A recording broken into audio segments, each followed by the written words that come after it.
This weekend, Joker Folie dropped in theaters, and it is looking bad on every single front. Its Rotten Tomatoes score is half of the first film. Its cinema score is a D, the lowest ever for a comic book movie, and there's no way to spin it. It bombed at the box office. What happened?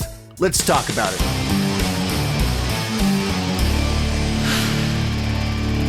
Now, the first film opened back in 2019. It was a highly divisive film, but it was nominated for Best Picture, and Joaquin Phoenix took home an Oscar for his portrayal of Arthur. The movie opened to $96 million domestically. That's just here in the United States.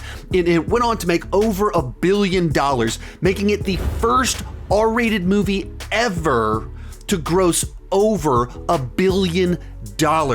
Since the movie only cost like $60 million to make, it was just printing money for the studio, and thus a sequel was inevitable.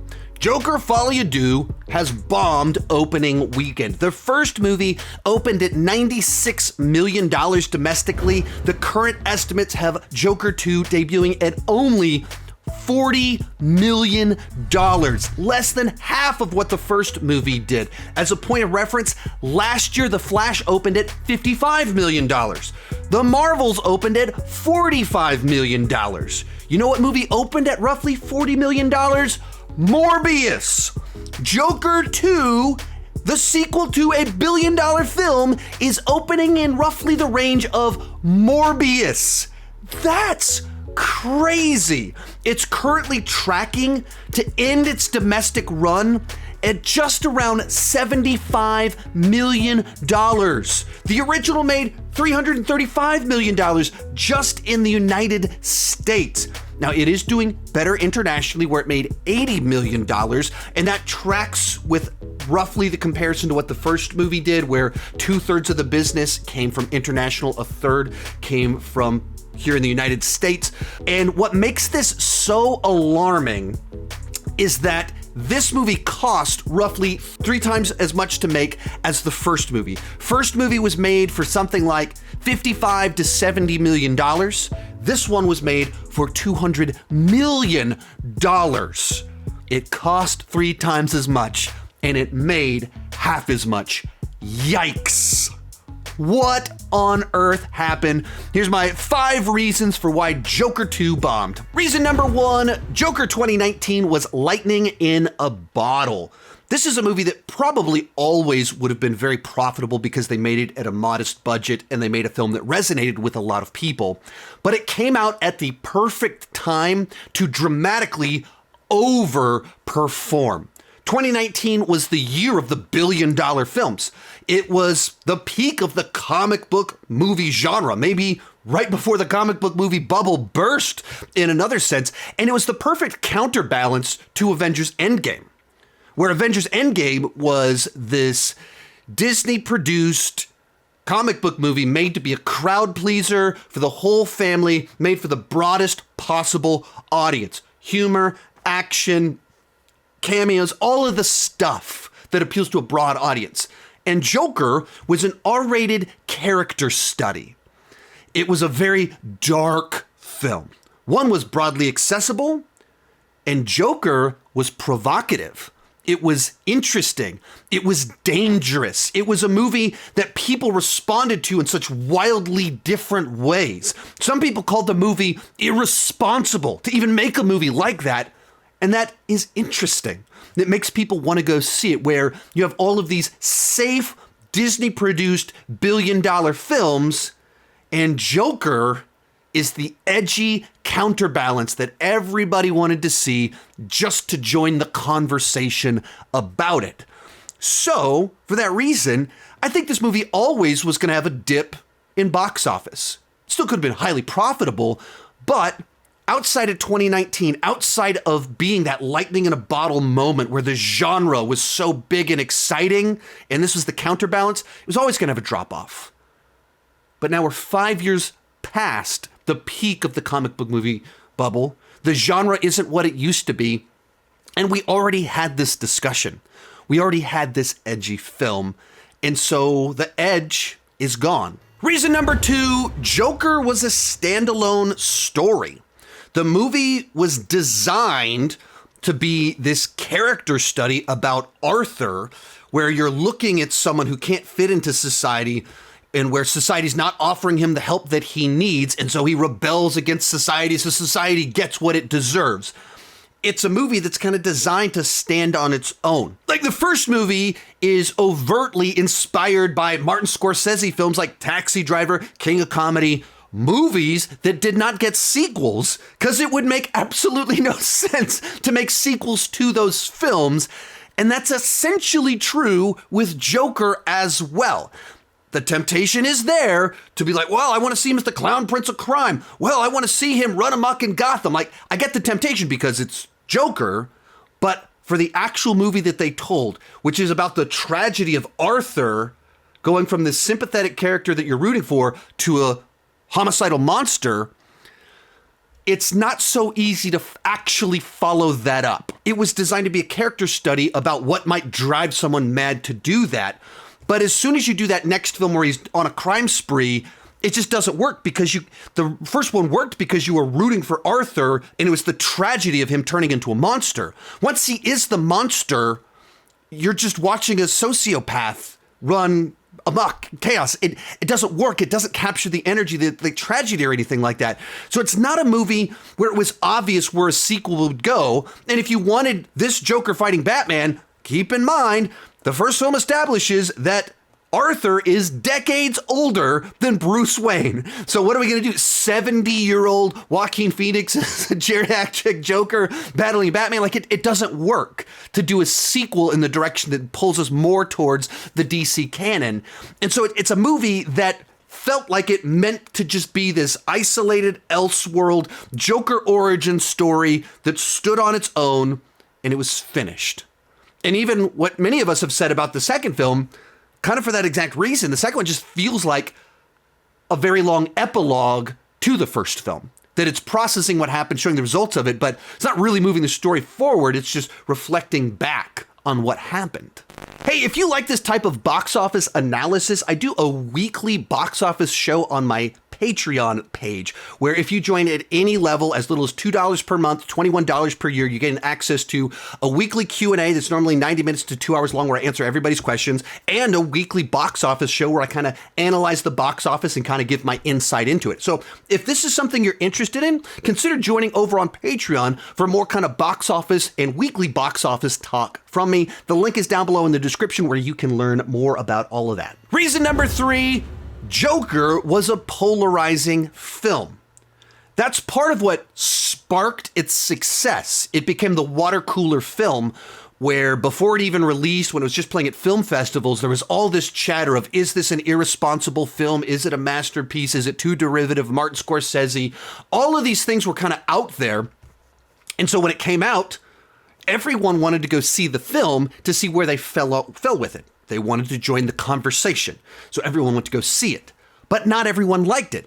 And even though it was nominated for Best Picture because a lot of people did think it had quite a bit of artistic merit, a bunch of people thought it was too derivative of Scorsese, it was irresponsible, it was all style, no substance, and so they just didn't care about a sequel. Everyone wanted to join the conversation. That doesn't mean everybody wants to see it a second film. So right there, you have a scenario that the thing that made the first movie overperform also means almost immediately the audience is going to shrink.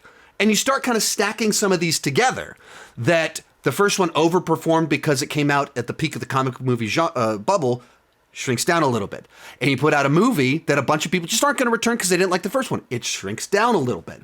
And then we start getting into the big ones that everybody is talking about. Reason number 4, it's a musical and a courtroom drama.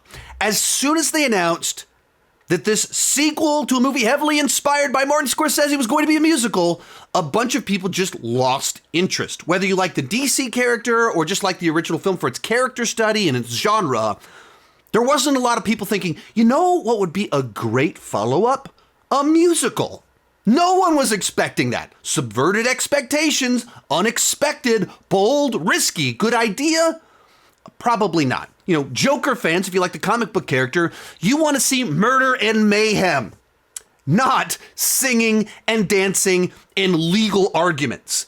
Even if you just like the previous film and this deep character study that's this, grounded thrill about this dark character that we're rooting for him, but we're seeing him turn dark and evil, you don't think, what I want to see next from him? Singing and dancing and legal arguments. Whichever direction you're thinking about this movie, and we're a fan of Joker, this is not the obvious direction to go. This was always an insane gamble, or Todd Phillips just absolutely screwing with everyone, in particular WB, and wasting their money. How much overlap is there between people that like Scorsese clones, Taxi Driver, and musicals? What's the overlap of audiences between Scorsese clone and musical? Probably not a lot. Like, even of Scorsese films, he did one that followed up Taxi Driver called New York, New York, that is a musical. One of his least successful films, very few people's favorite Martin Scorsese film. It didn't work when Martin Scorsese did it. It alienated people. Thus, it's also happening here because they're just not the same thing. People that wanted Joker stuff, the overlap, it's not there. There's never been a mature musical that's made $1 billion. The only musicals that have ever made $1 billion at the box office are Disney animated related films, whether like Frozen 2 or a Disney live action remake of an animated classic. Those are the only $1 billion musicals. Disney family films for the broadest possible audience. The highest grossing mature musical of all time is Bohemian Rhapsody that made about $900 million globally. What is the overlap between people that want a movie about the band Queen and people that want music from Queen in that movie? It's 100%. Everybody that wants a Queen movie wants Queen music in it. It's total overlap. Once again, going back to the previous comparison, Scorsese clone, musical. The overlap is much smaller. Here's where it gets even crazier. The highest grossing legal courtroom drama of all time is A Few Good Men that came out 30 years ago, and it made $240 million globally. Now, do some ticket price inflation, you can double that. We're at $600 million globally. Still nowhere close to $1 billion. And that movie was 30 years ago when people's viewing habits were very different. They decided to pick two different genres that have never produced $1 billion film as their follow-up. So what's our overlap of people that want a Scorsese musical and in a Scorsese courtroom drama? It's a niche within a niche within a niche. So we're talking about all of these ones. So lightning in a bottle. Some people aren't going to return because they didn't like the first movie. We picked the musical genre, shrinks the audience. Courtroom drama shrinks the audience. So now we're like this very small percentage of people that are excited on a concept level for what they're trying to deliver. They picked two different genres that have never, two specific genres that have never produced $1 billion film. That's crazy. And reason number 5, the word of mouth is dreadful. Coming out of the fan-only screenings from last Monday, immediately the buzz was dreadful, horrible. The first movie's buzz was provocative, where some people thought it was a masterpiece and other people thought it was dangerous and irresponsible. That piques the interest because you go, what did people think was irresponsible about the first film? Or you go, what made them think it was a masterpiece? It was interesting buzz. Even the negative reviews made you want to see it so you could chime in.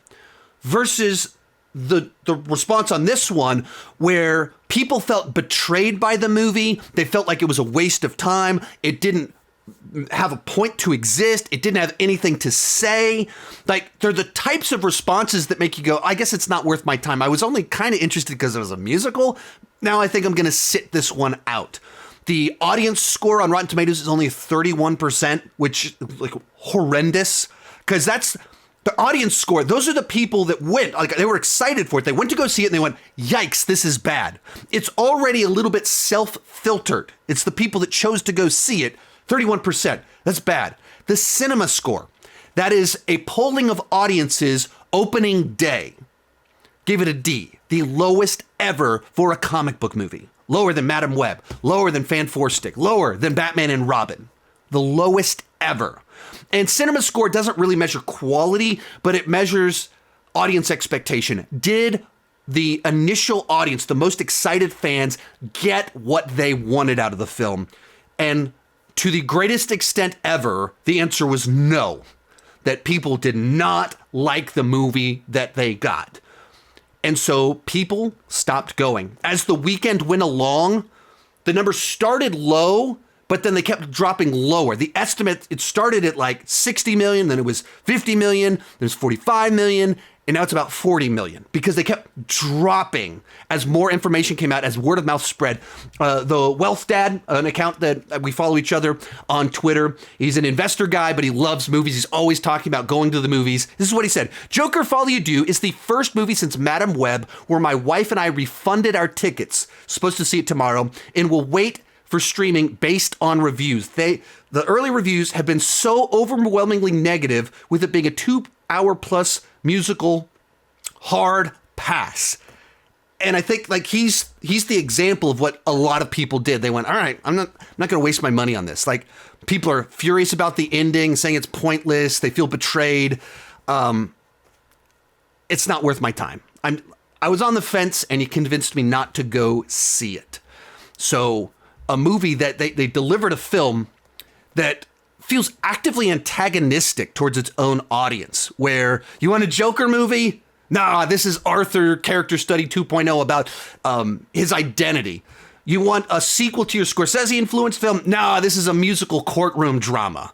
You want a Harley Quinn story? Yeah, but we're going to turn her arc, everything on its head. Yeah. You want a Joker origin story? By the end of this movie, you're like, nah, it's not that at all. Gotcha. Everything's designed to mash on people's toes. When you mash on people's toes, they don't go see it a second time. They tell their friends not to go see it. The buzz is bad, and your movie bombs. So when you put everything together, the first movie was lightning in a bottle, released at the perfect time to overperform, so immediately you're going to have a little bit of a shrinking effect. And it was a movie everybody wanted to go see because they wanted to be a part of that water cooler conversation, and a lot of people didn't like it, so they're not going to return for the second film. And then they put out a movie that is a musical. A lot of people don't like musicals, and a courtroom drama. Even fewer people like a courtroom drama, and then the movie that they made angered an enormous percentage of the fans, so the word of mouth for it was dreadful, and it pushed people away. And so everything they did all along the way, everything was set up for this to go from the highest grossing R-rated movie of all time to a movie that opened in Morbius territory. Yikes. That's dreadful. That's how you get an epic bomb. If you like these videos discussing box office analytics, I do a weekly box office show over on Patreon. You can learn more about Patreon down below at the link in the description. Join at any level, and you can get the box office show, the weekly Q&A, and hundreds of exclusive videos. Thank you so much for watching, and keep talking movies and TV too much.